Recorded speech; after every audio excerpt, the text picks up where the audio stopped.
ஒரு 10 வருடத்துக்கு மேலே என்னோட நண்பனாக பயணித்து இந்த கார் இன்றைக்கி கொடுத்தாச்சு. ரொம்ப கஷ்டமாக தான் இருக்குது, என்ன பண்ணுறது. இங்கே பார்த்தீங்கன்னா கார் மார்க்கெட்னு ஒரு இடம் இருக்குது. அங்கே போய் நம்ம வரிசையாக எல்லா இடத்துலையும் ரேட்டு கேட்போம். எங்கே நமக்கு ஒத்து வருதோ அவங்கள்ட்ட பேசிவிட்டு இவங்க வந்து ஒரு ஏஜென்ட் மாதிரி தான் நேராக அழைச்சிட்டு வருவாங்க. பேசிவிட்டு கையில் காசை கொடுத்துட்டு போய்கிட்டே இருப்பாங்க.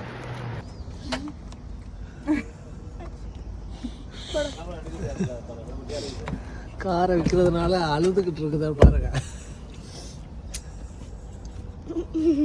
ஹரிசாகவே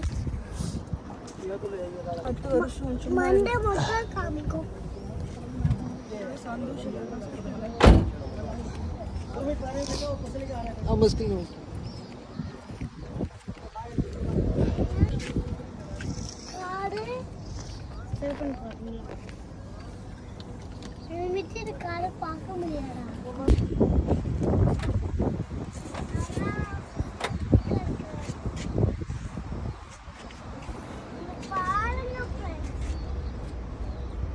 பத்து வருஷமாக நாங்கள் துபாயில் ஓட்டிக்கிட்டு இருந்த அந்த காரு சேல் பண்ணுறதுனால என் ஒய்ஃப் அப்படியே அழுகுறா பாருங்க. பாருங்க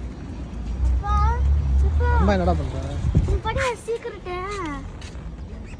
சீக்கிரம் படிக்கிறா.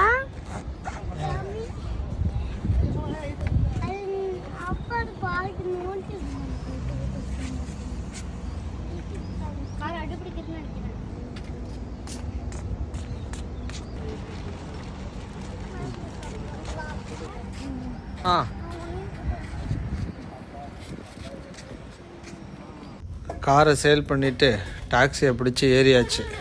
நம்ம வாங்க வீட்டுக்கு போகலாம் அப்படின்ட்டு. இருந்தாலும் அவங்களுக்கு அந்த மனசு சரியில்லை. 10 வருஷமாக நம்ம கூடவே இருந்த காரு அப்படின்ட்டு சோகத்தில் இருக்கிறாங்க. பாருங்கள் என்ன பண்ணுறது. ஏன்னா அடிக்கடி அது கார் ரிப்பேர் ஆகிக்கிட்டே இருந்துச்சு. அதனால் அதை சேல் பண்ணுறது தவிர்த்து வேறு வழி இல்லை. அதெல்லாம் கொடுத்துட்டு வர்றோம். இந்த கார் பார்த்தீங்கன்னா நாங்கள் வாங்கும்போது 23,000 திராம்ஸ் வந்துச்சு 2015. இப்போ பார்த்தீங்கன்னா வெறும் 5,000க்கு தான். ஏன்னா அதில் வந்து நிறைய செலவு இருக்குப்பா அப்படின்ட்டு கொடுத்துட்டாங்க. நன்றி.